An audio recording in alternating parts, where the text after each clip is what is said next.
Welcome back, friends. 3 out of 4 games. We're getting into that third one. FAV versus Sandbox is up on the line. Sandbox looking to secure their spot in the top 2, and FAV Gaming stand in their way. Will it be an upset, or will a Korean squad continue on Korea's massive smashdown and smackdown here in APAC North?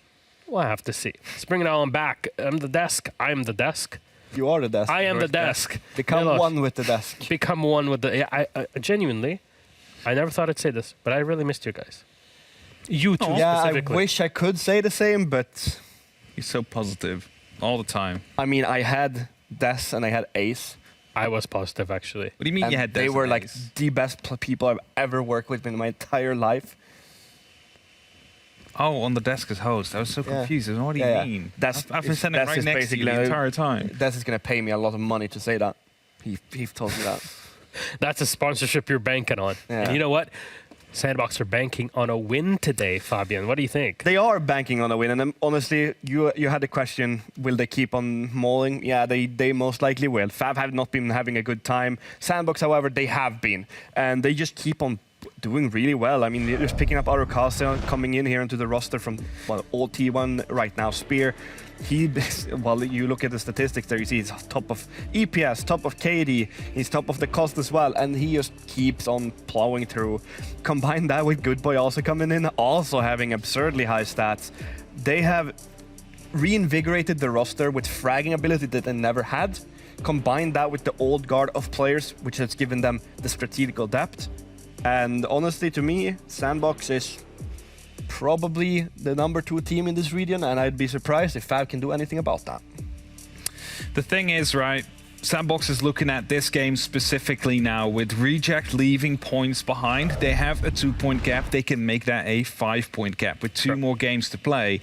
That's a massive thing to have, because there's only 6 more points to be gained by someone like Reject. So if they pick up 3 points here today, they're not confirmed yet. They will not be confirmed today, but they're doing some pretty good business getting confirmed. We talked about Reject, that they play Spear and KAG, so there's possibility, whereas Sandbox play Talon and Damwon Kia. So only Korean teams and probably the other top ones too. We'll get to see how that all comes down in the next couple of Playdays. It might come down to literally Playday number 7 and what happens there all the way at the end with KAG and Reject for that second spot.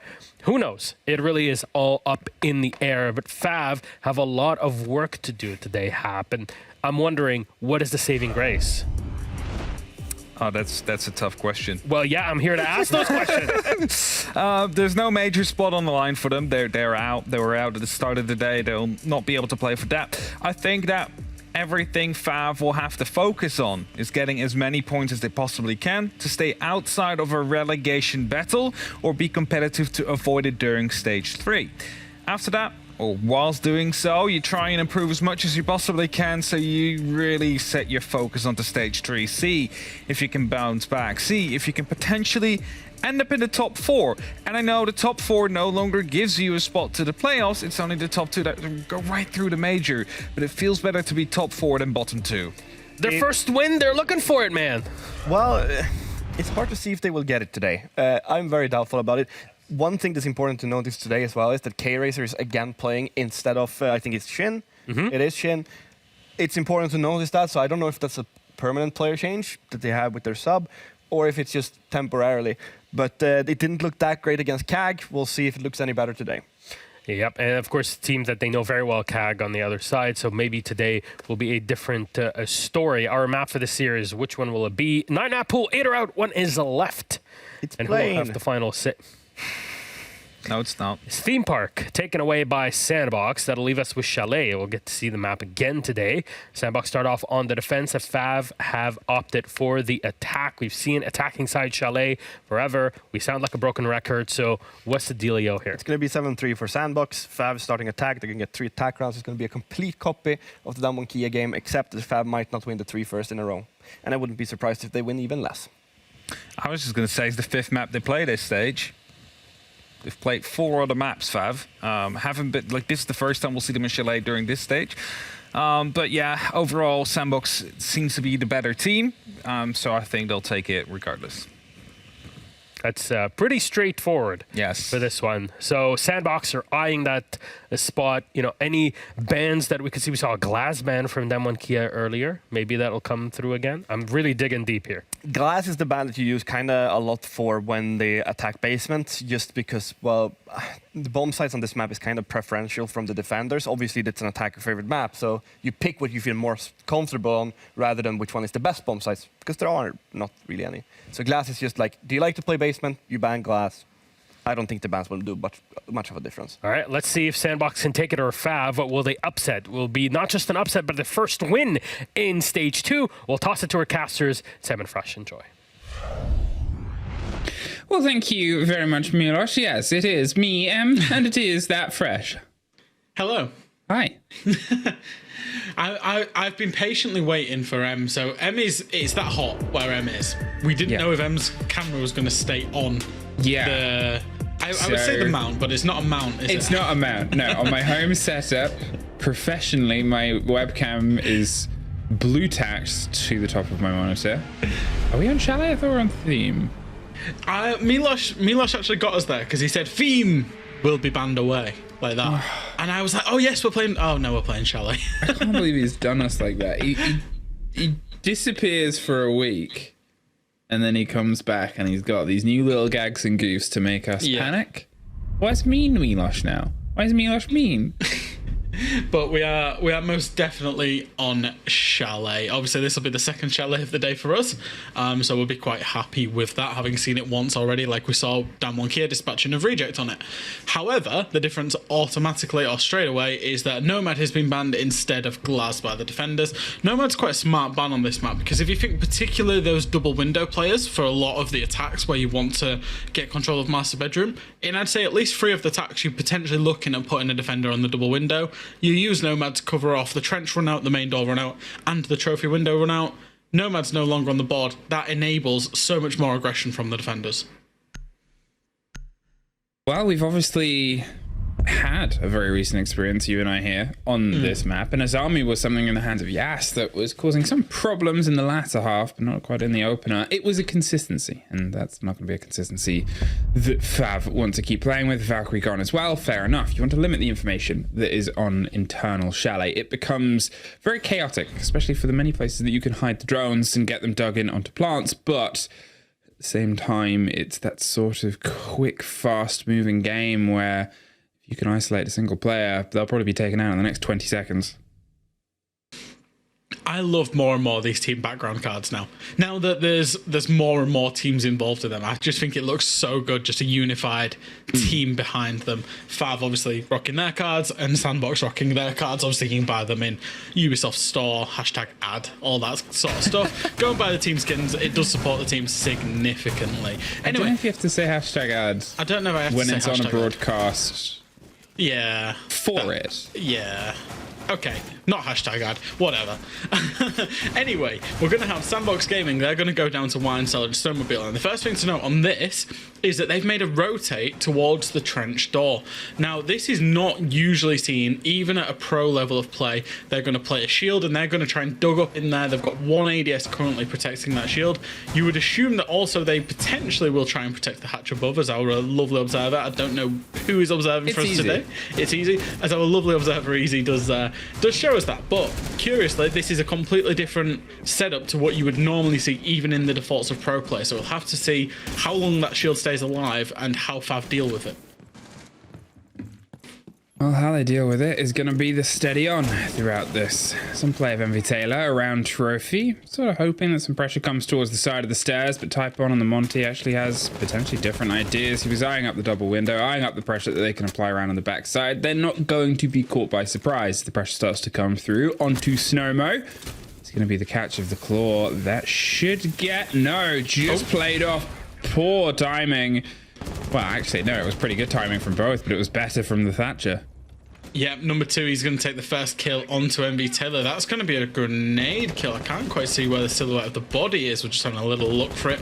But either way, that's a great entrance from FAV. That kills somebody that would have presumably been out on the roam, and with the snowmobile garage also being opened, it means that FAV have lots of options now. They can convert it into a wine cellar take and really go head to head with this shield. They've got the Monty to do so, but they can also apply pressure from the front at the same time, which means already for Sandbox you're kind of a little bit cautious. However, they have decided to reinforce that wall off, and Good Boys got away with the shield, will place the shield towards blue. So for Sandbox, you've got to say they've been pretty fortunate not to be punished by FAV there.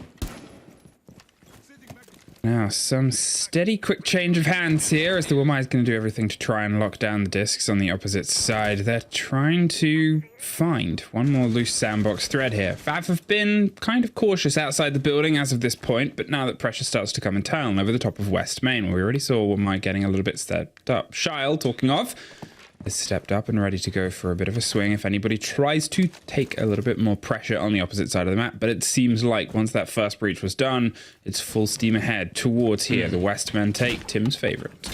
My one worry about this is that they've only got one hard breach on side of the Thermite, which means they can't breach both walls, which means that pillar position deep into sight is going to be very hard to get rid of. And if you breach this trench wall, then you can't hold the long angle towards connector and blue, and defenders can swing. So that's my one big worry about this attack so far.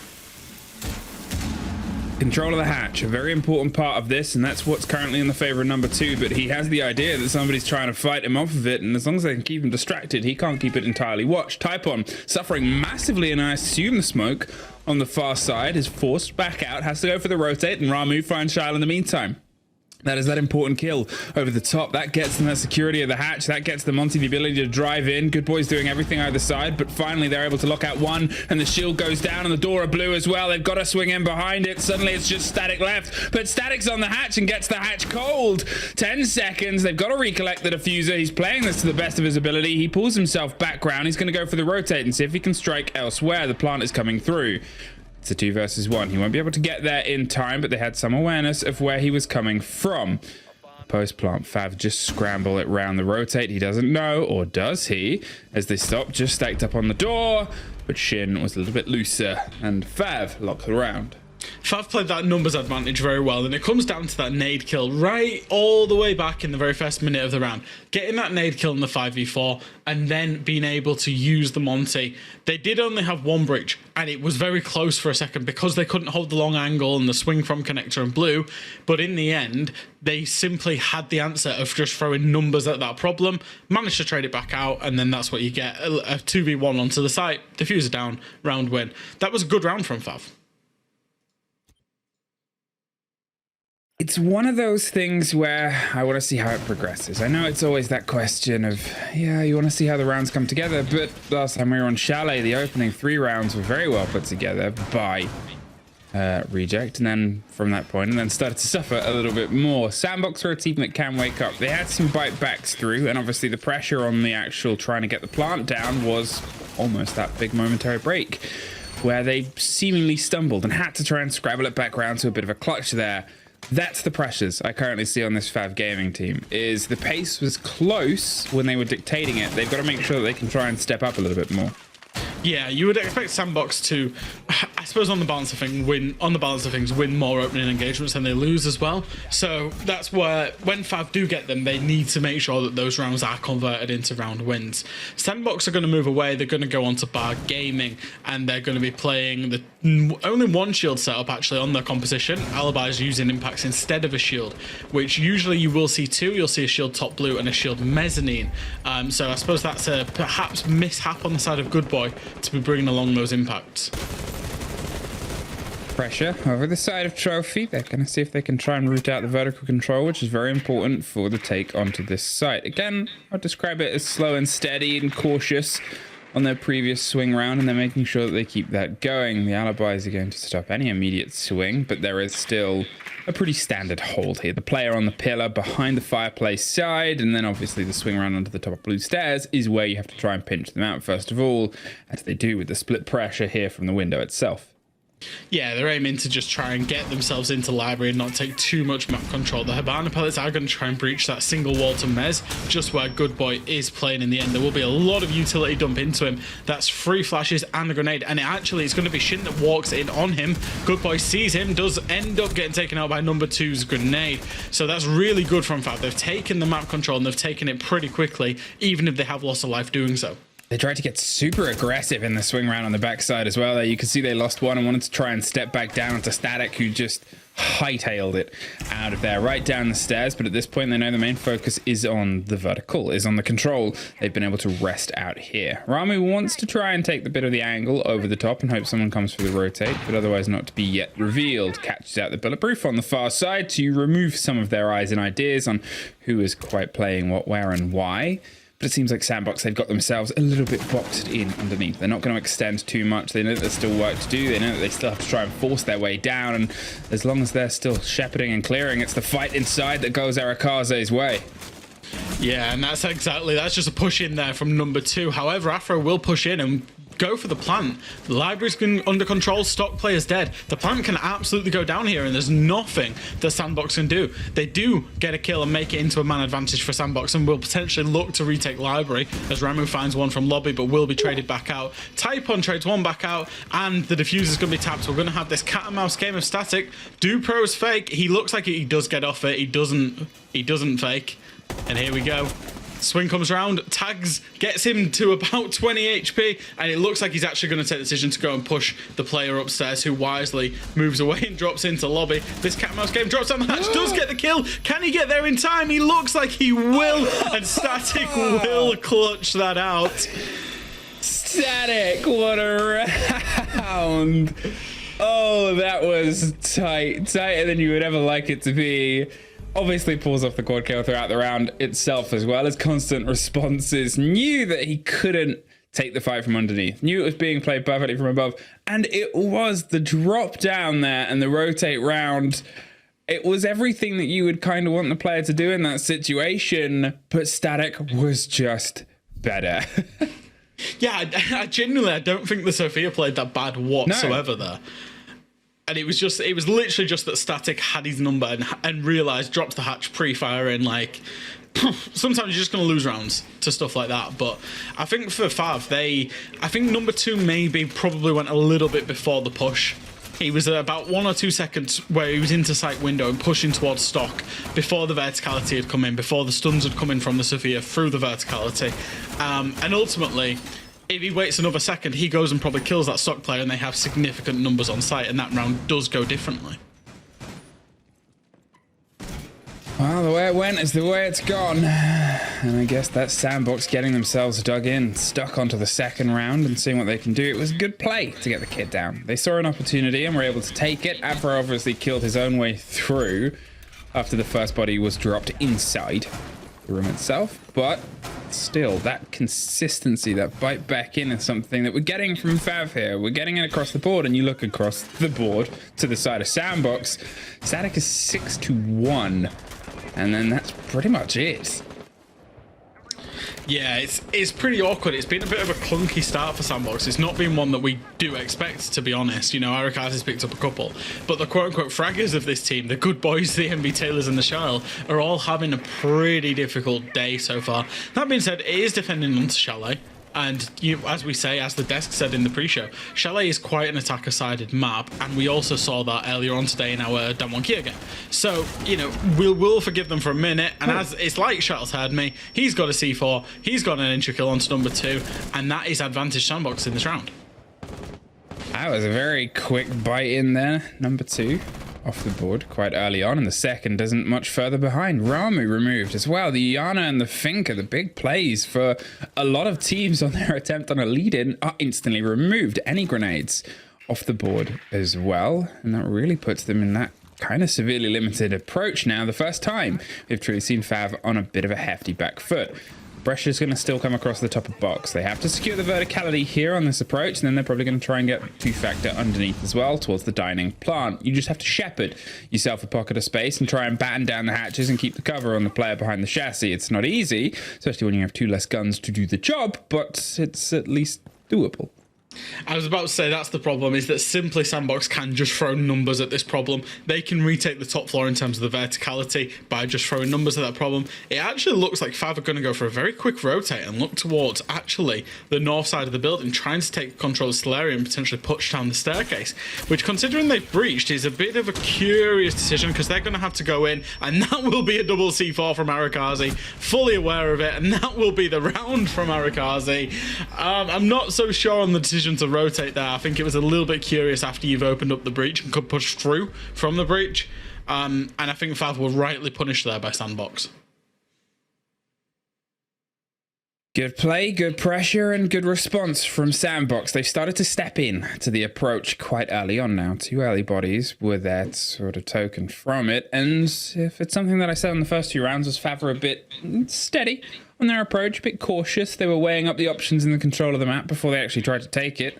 Here it seems like they might have had a couple of blind spots that were punished, and it's now their job to see if they can step back up and try and find a new place. Again, still, only really 2 players that have really put the pressure on the side of Sandbox. Shile now has a kill, at least, but Arakaze 5-2 and Static 7-1.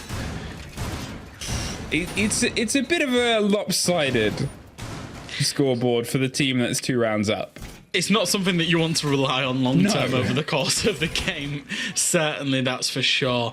Sandbox, they're going to go back downstairs to the basement. Obviously, they're going to go for a full rotation. This was the only site that they lost. We've got the same rotate coming into Trench, the same play coming out with Arakaze playing on the trophy stairs, inside a trophy potentially, and we've also got a spawn peek coming out from one of the players that will have just been seen on a drone. I'm wondering if number 2, oh, it doesn't look, I don't know if he saw it on the drone. He certainly might see it now that the glass is shot out. He could potentially just nade this spawn peek off, but the player's going to go, and number 2 has missed his opportunity, tending to play that a little bit more passively. And I guess if you want an idea of where FAV are at, they would prefer to see the spawn peeker run away than challenge onto the spawn peeker directly.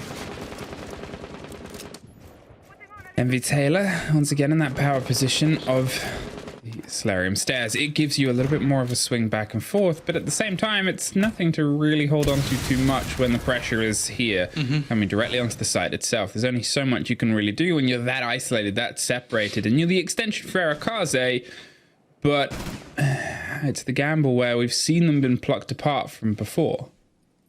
Yeah, the opening kill last time on the wine cellar side does have a one-man magnet to support them this time, but obviously FAV are fully aware of their location, given the fact they've shot a drone, and it looks like Rami might try and get aggressive in the double window here, or he's definitely just there to cut a rotate back.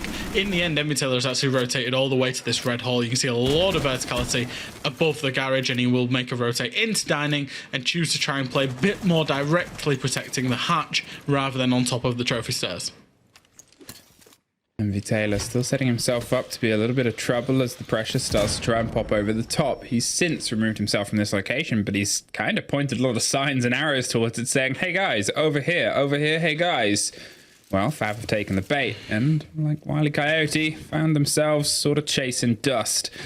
Already long slipped by, already a bit of time gone. They've been able to get the stair set. Now they can try and put the pressure onto the hatch itself with the vertical control that might be offered to try and dig out these 2 players who aren't going to stick around. They still have the chance to rotate aggressively if they want. They've drawn them into a location and it's sort of pulled some of the focus away. And last time, remember, FAV's plant, well, at this point, they were stacking up already on Trench, and even then, it was the final 10 seconds. This layering has been excellent. In terms of the layer 1 from Envy Taylor of Trophy Stairs, get yourself back to dining, waste another minute there. You saw it was almost on the minute to go. Then they drop down the hatch. It doesn't matter what happens from now. They've got a minute to open 2 walls and get an execute. You can still see 35 seconds. There's not a lot of time for FAV here. They've got to go through. They've got the same issue of only 1 breach coming in as well. Well, as the breach starts to pop across, Rami's still trying to get some clarity over the top, and the Maverick of Typon's doing all the busybody work to the pressure onto Blue. Little bit of a singe on the helmet of your teammate, but you can still start to roll your way across. Apart from them, Static catches them out with the swing round. They've got Good Boy still looking in the swing from Red itself. There's that 10-second, the drop, and it's a trade back off, but there's Good Boy around the corner, gets the kick cold, the pop of the shotgun. Well, it somehow works at that range. Oh no, it's Arakaze over the shoulder that gets that final kill. Unfortunately, that's just way too slow from FAV's point of view. And Sandbox, the teams in our league in terms of APAC North are excellent up the top at understanding rounds 4, 5, and 6 and what they've seen before and how they can adapt towards it. Damwon Kia was excellent earlier, winning 4, 5, and 6. FAV, excellent there, winning round 4 after losing Wine Cellar the first time. They will not lose it the second time. They will understand the win conditions of FAV gaming and they will play against it. And that's exactly what they did with that time pressure that they created through the layered defense, through the drop-offs. Really excellent stuff from Sandbox. And already we say they've won their attack. Won their defense, because they've got 3 rounds in 4, and we say generally for Chalet a 3-3 defender split is a defender winning it. Now Sandbox, they've guaranteed that at an absolute minimum so far. But can they push for more? That's that sort of problem right now that I see we're finding on the side of FAV. As I said, the first round was good, but I wanted to see the truer test. The second was dangerously close. Could have gone either way, but since then it seems like Sandbox have started to piece together the name of the game. And it might only just get worse and worse here. Last time it came on the back of Afro fragging their way in, getting the plant down, and almost locked off with their second round win. But can they have a little bit more of a support structure behind a play like that? Well, the thing for FAV is they went more of a direct library, straight to site approach. When I suppose a lot of the norms for some of the other regions would be to work across from Solarium and fully clear the top floor. And it looks like that's what FAV are going for. Again, you see them already on the library windows, especially Afro and number 2. So it's the curious positions of the rest of the players as to what they're going to push. Taipon's kind of on the roof, Shin's outside of Mudroom droning. So it looks like it's going to be another direct push, aiming to get library control once again. Got to be curious if they jump in mezzanine once again. Good Boy's playing that same position and did get traded out the last time that he played it. Oh, it's a very close angle he wants to play here for as long as he can. The flashes are going to see if they can try and burn their way past the discs. They have the grenades stacked up ready. They have 4. If they really want to try and unleash an arsenal here, and the Unigate's only going to be able to buy 1 on either side on the opposite windows as Ramu's trying to close his way down here, looking and hoping for an angle or something to swing its way around. Maybe a bit of pressure on the side of this. The Sophia on that window itself. The first grenade doesn't go get the full pop, the hop in, and there's the take, and there's Arakaze with the lockdown from underneath. Afro is able to find Good Boy on the second swing round. They've slipped their way through, and they see the legs. Shile still wins it out, though. Takes care of Taipon. They get downed. And now Afro is going to see if they can try and lock in the second. They get it, but at a bit of a blow and a cost there on that player. You know the saying, you've got away with murder there. That's exactly what Shile has done. Because in full view of Afro for about 5 seconds, Shile's managed to at least find a kill as the collapse comes in. 3v3, a minute to go. Arakazi's got a C4 on hand as well. This is top floor gained by FAV, but it's about what they do with it. They've got the sledge on site this time, but the sledge isn't looking to play vertically whatsoever, which means Arakazi can just play safe inside of bar with nobody challenging him.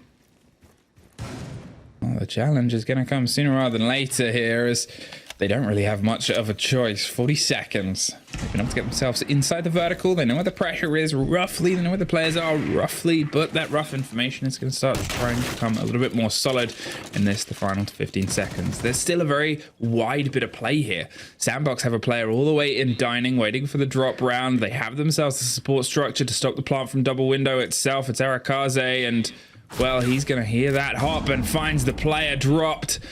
And now that puts them in the 3 versus 2. Afro's still with the kit. Rami trying to find his way down the stairs. Just puts a bit of damage to the player who's dining, who can pull away. It's 12 seconds. They know they've got to still get the plant. Static gets 1 more. There's Arakaze looking it off for the drive-by. And it's 4-1.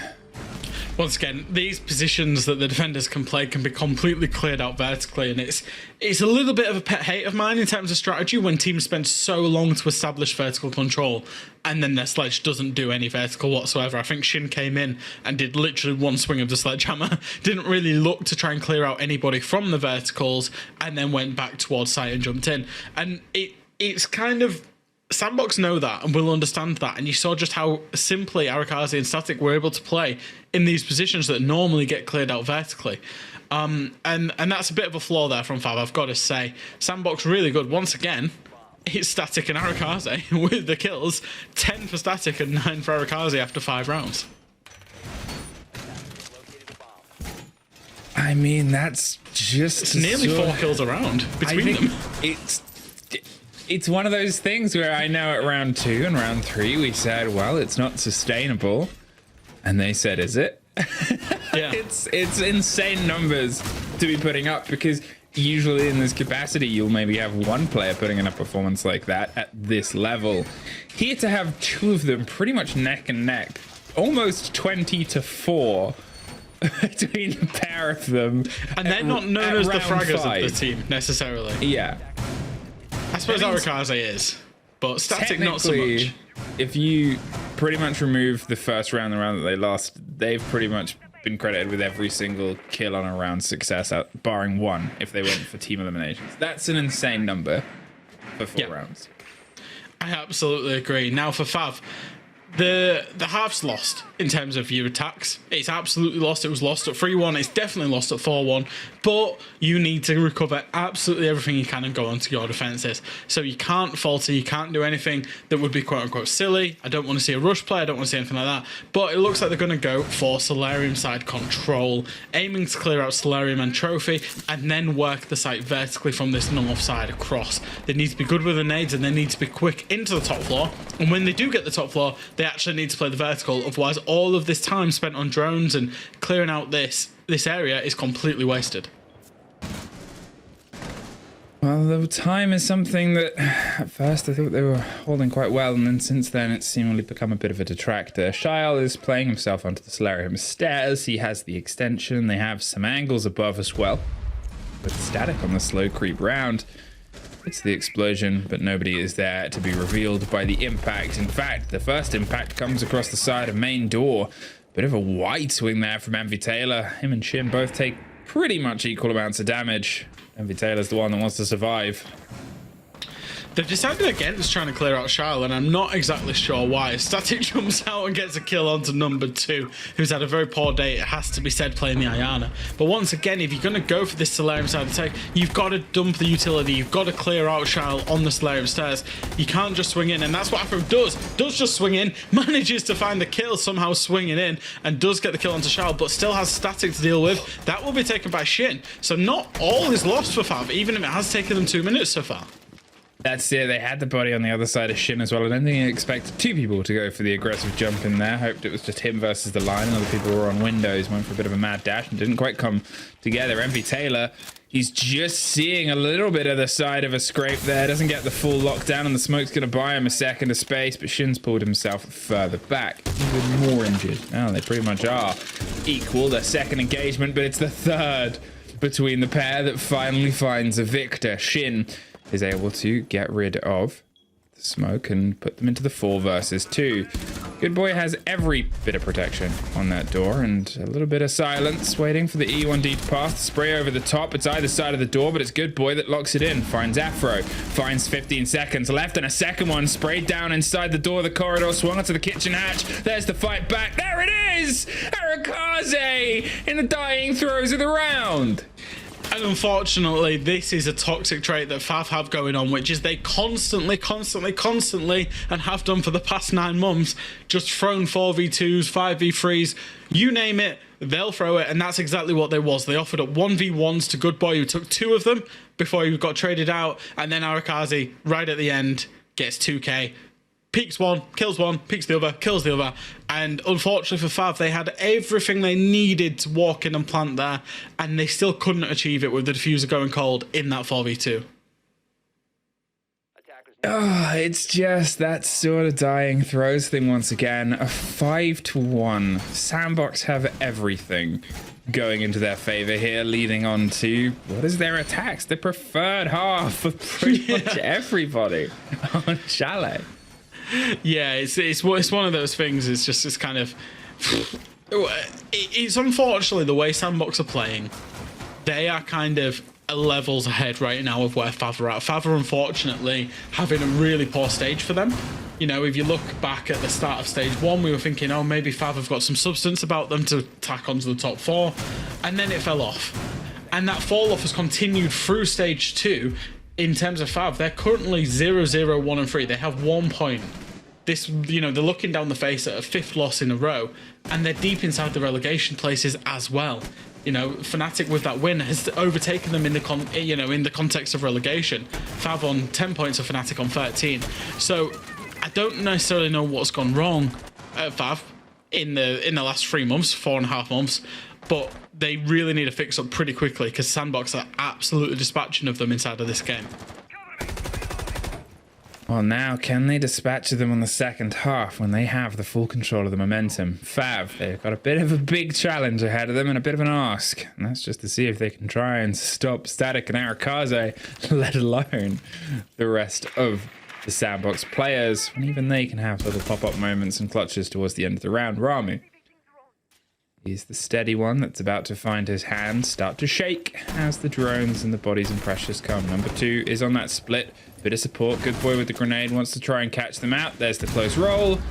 And there's the catch. Good boy. He has been that third wheel of putting bodies down, and he's able to strike the first time. Ramu's going to find the doors being heavily hit against. The pings come round the swing.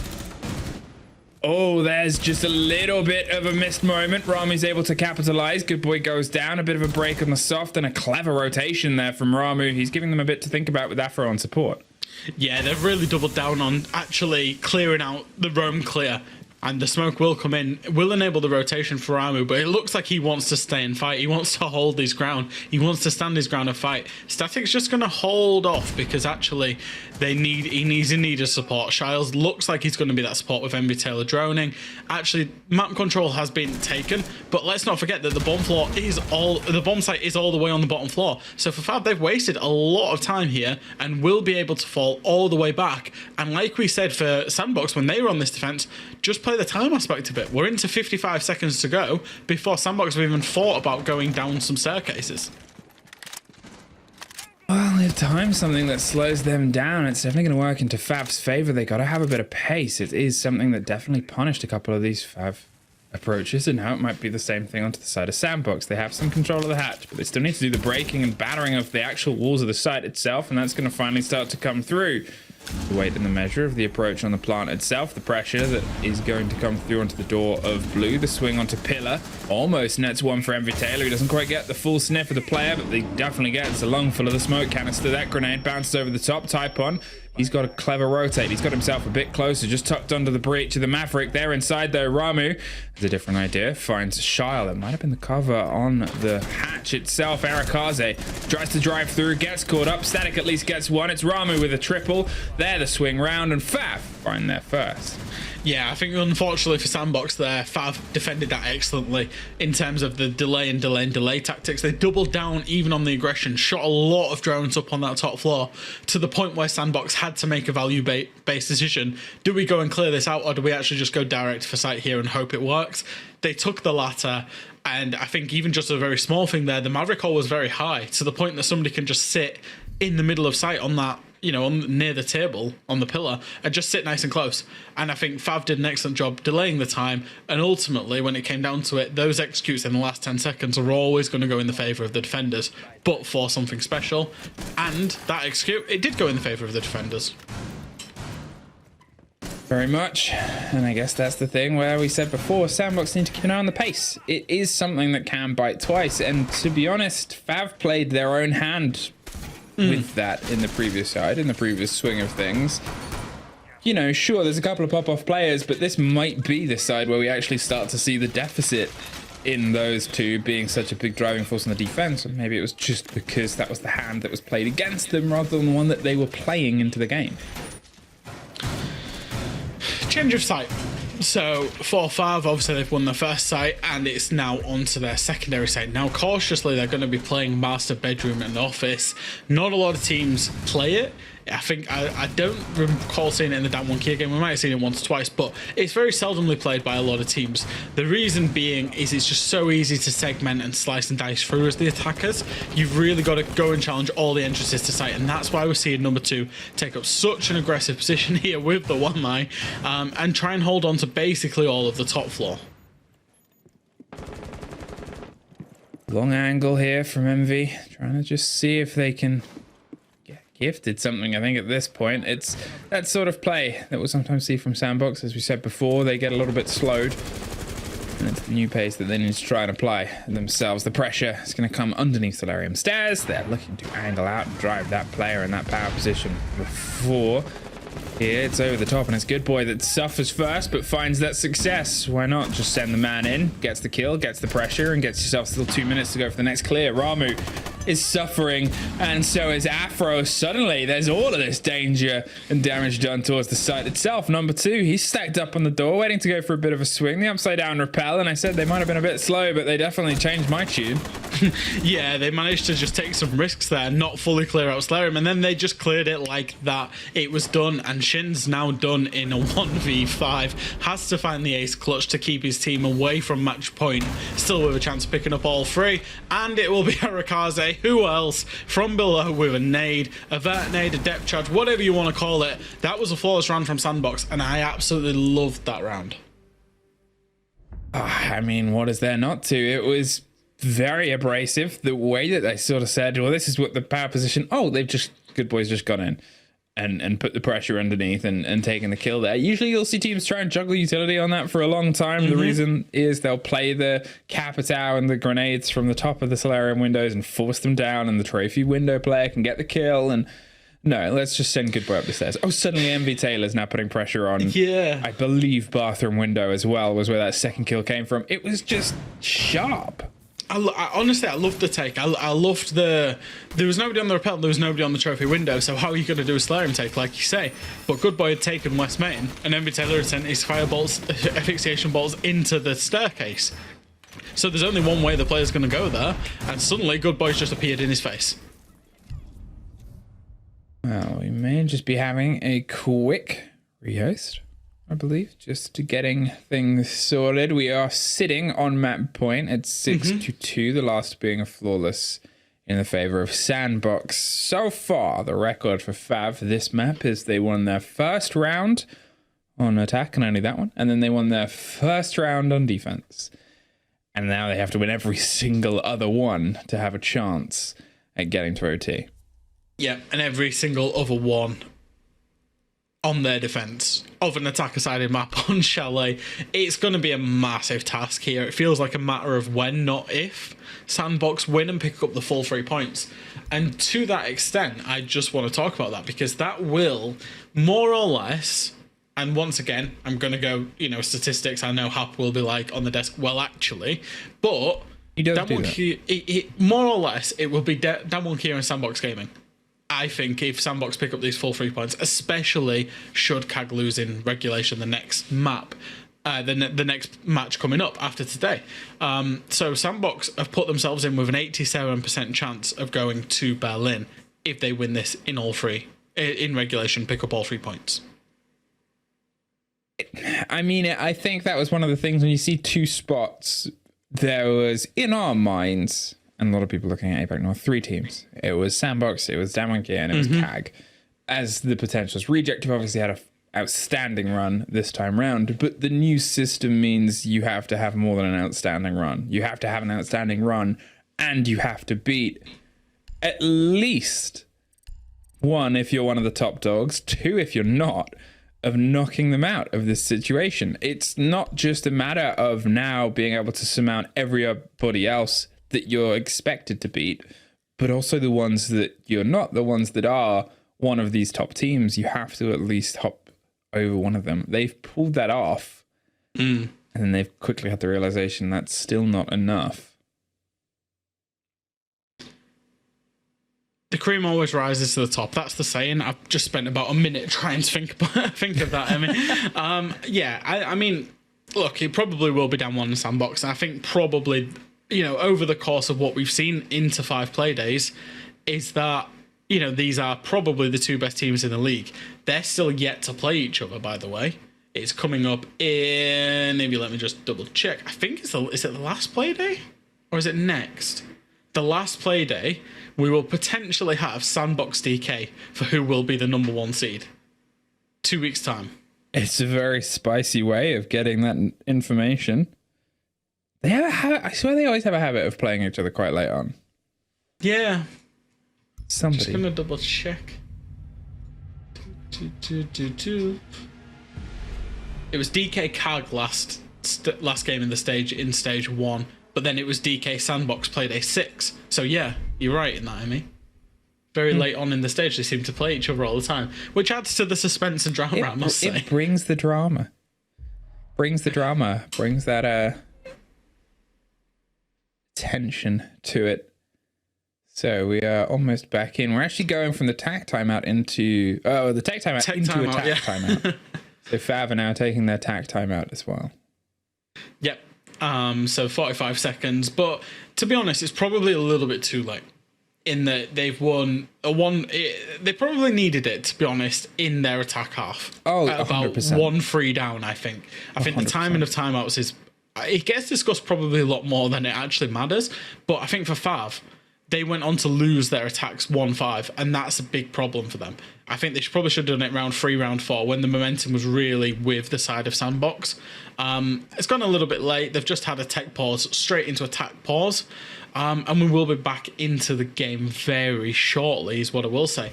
But it will allow them a lot of time to regroup their thoughts, have their coach speak with them just a little bit, and really go for it. Because, you know, I suppose at 6-2 down, if you've not already used it, you might as well. Oh, I mean, you've got it. Flaunt it. You know, I think one of the things as well is if you're looking at a map like Chalet where you're expected to take more of your attack, and it's not just that side of your things, is your opponents know this as well, and if they're taking more of their defense, that's the biggest mental boon. Because if you're, you know, even if you're playing ranked, if you're playing your version of the game at home, and you'll have that feeling as well, you'll be like, well, we're taking these rounds on defense, this is our game. And you have to break that mentality, whether it's just to build your own up or not. You have to be able to stop and slow your opponents from getting into that headspace and just do anything that you can. And you know, if things are going wrong on the side where they're kind of supposed to, it's tough, but it's no tougher than the other way around. So, FAV's timeout results in them changing site. Obviously, you know, we've had a break, so with the pauses going on, but they defended Wine Cellar and Snowmobile pretty well, it must be said. They then went to Master Bedroom and they got absolutely decimated, and now they're going across to Dining and Kitchen and using the Clash as well, pretty much as mobile information. Now, I want to talk about static playing on the Sense, because Sense is super good on Dining Kitchen site, especially if you get the Sense green screens, as I've seen people call them, over towards this east side that Arakazi currently occupies, because you can roll the Sense through both of the drone holes, the trophy drone hole and the dining drone hole, and create a massive light wall right through the middle of site when you are going in for that plant. Well, here comes the play of the Sense, the roll with the cover and the support of the E1D, but it's a trade out on the bottom of the stairs. Saipan and Good Boy find each other. And now Shao finds himself on the site. He needs that kit. He wants to try and grab it and get himself back towards the site that he was already on, but unfortunately it was in the hands of the one person who's been knocked off the board, picked up and dropped off. Afro with the spray round, and Ramu with the take over the side, looking to see if he can swing from one to the other, but they're actually going to pull themselves back in. It was an attempt here from Sandbox. It's something a little bit fast, and well, if the kit had been in somebody else's hands, it might have been successful. But now there's not an impossible task, but a very tricky one in the pockets of Arakaze and MV Taylor. The Clash being something they're going to have to toe-to-toe with, which kind of isolates a single player into a 1-versus-1.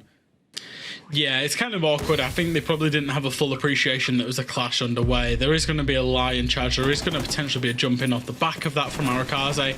But the problem is he's got one above him, he's got three at the side of him. And like you say, there's a clash that can completely front up the attackers and just provide information to the defenders all day long. He's trying to find any engagement that he can this for free, is Arakaze. It doesn't look like anybody from FAV right now is wanting to offer that up, though. Well, there's a clash and there's a player behind it, and there's kind of nothing being offered to them otherwise here. FAV, you know, they've been gifted a little bit here, and they're going to make sure they don't squander that. Arakaze wants to try and drift his way in a bit closer, but it's a bit of a tight angle, and FAV are holding them to that. The first is theirs. Afro gets another pickup for the round. MV Taylor hops out the window. The Clash knows exactly where MV Taylor is. Yeah, just have a conversation at this point, I think, lads. There's not really anything else you can do. Looks like Emmett Taylor might still be trying to get his exit frags, get his stats up, but like you say, have the conversation with each other, because you know that the next site is going to be Wine Cellar Snowmobile, and you know that actually strategically Sandbox failed spectacularly at that site. Therefore, you know, have a conversation. The rest of the team will be having a conversation as Emmy does try this out and does manage to pad his stats with an exit frag. But have a conversation about Wine Cellar and what you're going to do in the next round, just so how you're actually going to see this game out with each other. They've tried a cheeky play there. The cheeky play using the sense to block off lines of sight and push through them into sight. It's not worked. Yeah, I think if we went back to that site, they won't be trying that again. But it was worth a try. Obviously, you're 6-2 up. You know that you're probably going to win on the balance of things. Tech has been called here. A PC crash from the side of FAV on the back of their round win. Well, we find ourselves in another lull, unfortunately. Yeah, another break between rounds once again. And this happened at the end of the DK game as well, didn't it, unfortunately? But, you know, momentum... I think what you see is when we've had a big break, and this happened in the Damwon Kia game, was actually... The round straight afterwards can be a little bit sluggish from the point of the attack. Damwon had a pretty sluggish attack when they did it. They managed to just about win it out, though. So, you know, Sandbox, and it looks like that will be Arakazi running for a little comfort break in between as well, using his time well.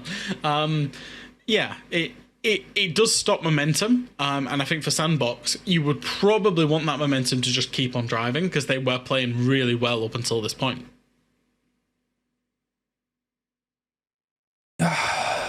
It's more time to sit in the warm. And not to sadly throw away. I go for a great ice cream right now. I'm actually very excited. Very excited, yeah. fresh. Because I'm COVID clear now. Yes, congratulations. Thank you.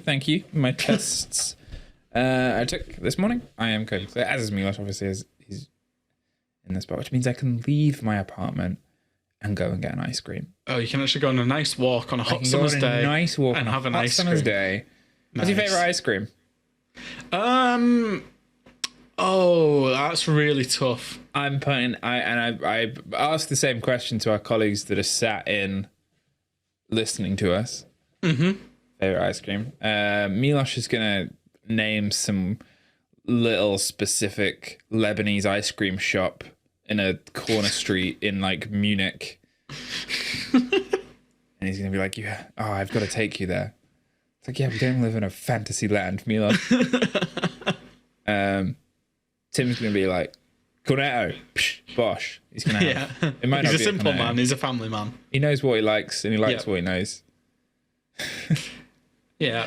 I reckon Des is one of the people that doesn't like ice cream, but likes like iced lollies, right? Yeah, Des like, is gonna be like a Roundtree fruit pestle lolly. Yeah. Other lollies are available. a lager and lime. Chat, Do you what's remember your them? favorite lollies? Oh, I do remember those. I don't know. I've still put the pressure on you. I consume a lot of ice cream. But I've been enjoying caramel flavored ice cream at the minute. So like I have a salted caramel or like I think in French they call it speculoos, which is like Biscoff. No, speculoos is like the Lotus Biscoff sort of slight biscuits. We just got a message in our group chat. I'm not going to repeat it word for word because he uses a naughty word. But Des loves ice cream. He just wants everybody to know that. He just wants everybody to know. Because I told you that. Hey, we're listening. Easy. He probably likes something. Fabian's just like, in my country, we call it cream. Yeah. You haven't had it until you've had ice cream in northern Sweden around the snow. And that's what he would say. Anyway, we're back in.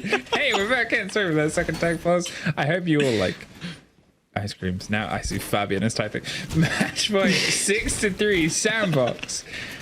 They try to rush. Morons, you don't have ice cream in the winter. Is it just perpetual winter where you live? It's permanent winter in northern Sweden. It's so cold. He's not was actually. The twist is, for people at home, I'm going to ruin Fabian. He's a very nice person who actually, at the start of this split, brought in selections of meats for us to try. Like platters of delicious meats. And he was very much adamant that we like enjoy his culture. And we did. It's lovely.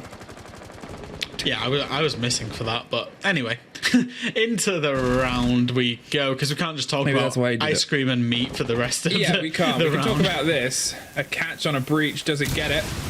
No. Oh, no, but it does pop off at least one. I don't know if it got both the Goyos there that we saw two tucked together quite close. There might still be one. There is, so that can stop the plant on trash for at least another 20 seconds if they can get the swing around on it. But a very quick breach and a very quick rotate. They know they want to West main pressure.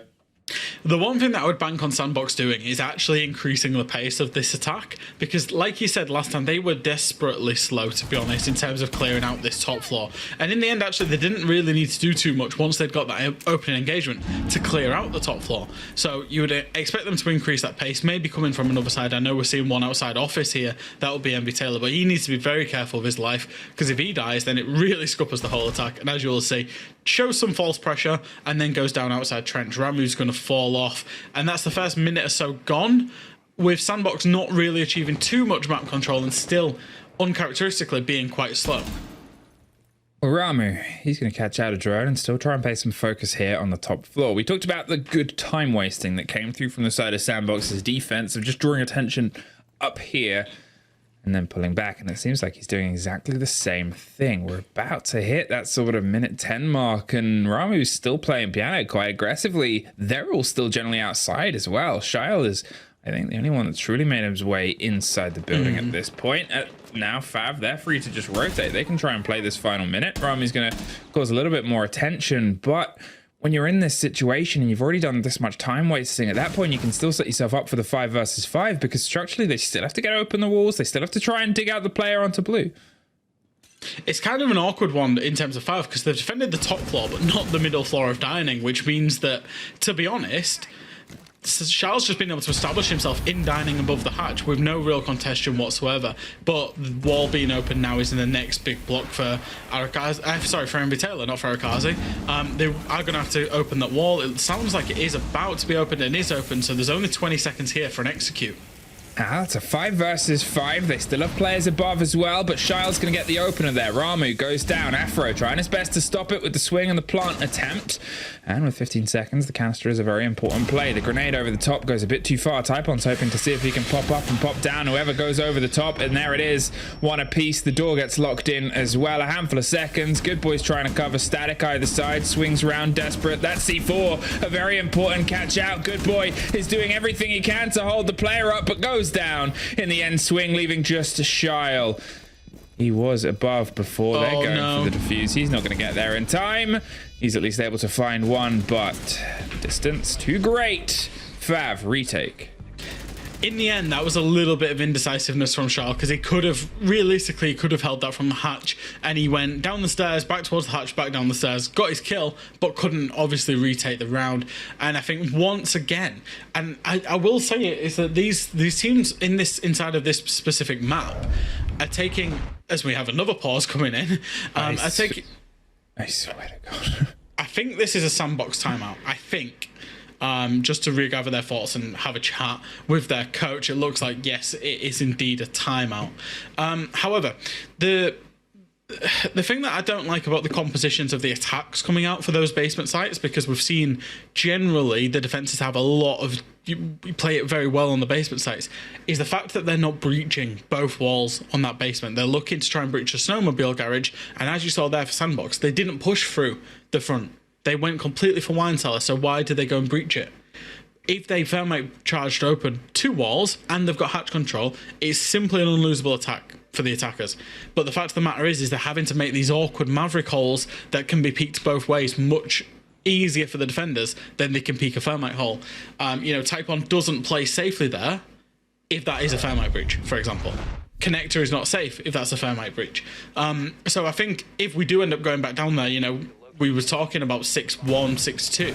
We were talking about Sandbox winning this. If we end up in overtime and we end up going back down there, I would actually like to see whoever's attacking it go with 2 hard breaches that aren't a Maverick.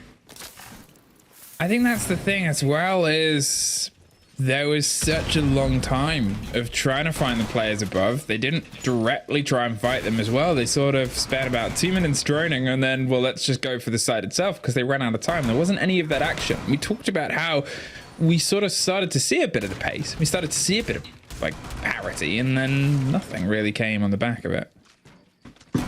Absolutely. Now, for FAV, this is the big question, is can they win the bar gaming setup? They're going to use Castle to try and delay a lot of window pressure. It's Castle, Aruni, and Jaeger and Wamai to protect that top blue shield. So for Sandbox, they're going to have to utility dump to the extreme to even try and get rid of that top blue shield.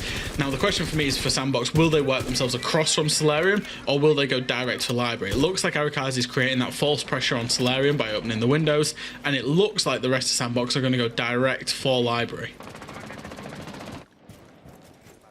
Well, since the turn, obviously they haven't quite been able to have the same effect. It was one of the things that we talked about before with the massive meteoric play they did on their defense. These couple of players from the side of Sandbox have actually got unfortunately quiet. Harakaze and Static were at one point 19 to 2 between the pair of them. 19 to 4 even. Looks like we are going to have that cat and mouse game of trying to clear out utility from that window. The Sledge has opened the castle barricade, and Afro is playing dangerously close off it, and Arakaze does fall away. Sees that he's opened the castle barricade, sees there's an Aruni gate, and thinks, I've not got enough utility to deal with this directly. Sandbox really are going for a poke strategy here, though.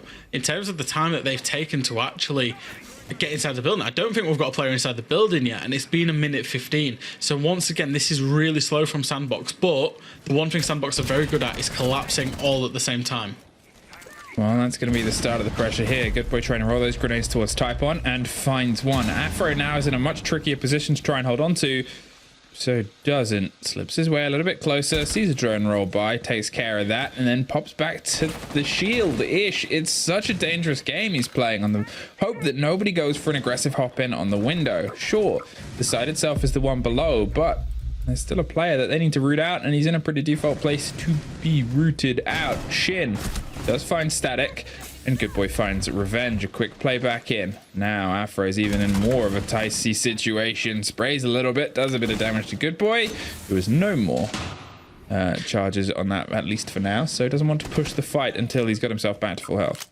I think Afro's played that really well, and Ramu's position has a very long angle towards lobby should the attackers look to drop it, and it's all on number 2 and Afro basically just to hold off the main push into games, and Ramu needs to be holding their back. If anybody in that triangle lets go of what they've got ownership of right now, it's going to be a big problem for FAV because they are very detached. Oh, MV Taylor, he's knocking on the door of the site, 20 seconds, and he slips his way past the smoke canister. Number 2's close for the attempt to stop any attempt on a plant here, but there's the player above the hatch. Do they know? They don't. The swing round, the response is fast, and that just leaves Ramu round on the back stairs, gets one. But Arakaze is going to get this kit down on the far side. Sort of hoped somebody else would swing in, but they just sat and watched the cover, and now they can rebuild. One inside the site itself, and one above by the looks of it. Oh, in fact, no, they've pulled themselves all the way outside. They have the drone watching. They're playing behind the camera. At this point, with that drone and that intel, that is, in a lot of people's books, all she wrote. But Ramu is still going to try and make this clutch happen. Slow creep over the top. Doesn't go his way. And we have a Sandbox win. At the end of it, it could have been sharper, but it's still 3 points. Yep, and Charles with the mask on, we're used to seeing him do it once again. Goes and celebrates, and his team celebrates. Arakazi's also got a mask. It's all going off. There's too many masks from the side of Sandbox, and what I would say is they were the deserved victors. They set themselves up, particularly on that defensive half, and then, sure, it got a little bit crazy after that with all the kind of rehosts of the timeouts and stuff coming in. The momentum was disrupted, but they found a way to win, and ultimately for Sandbox, the 3 points is the most important thing today. And that's it. 3 points to be added to the tally, and the total, they are getting themselves closer and closer to that confirmed spot. Will it happen today? I don't know. I don't run the numbers. That's the desk's job, which will be with us after a very quick break.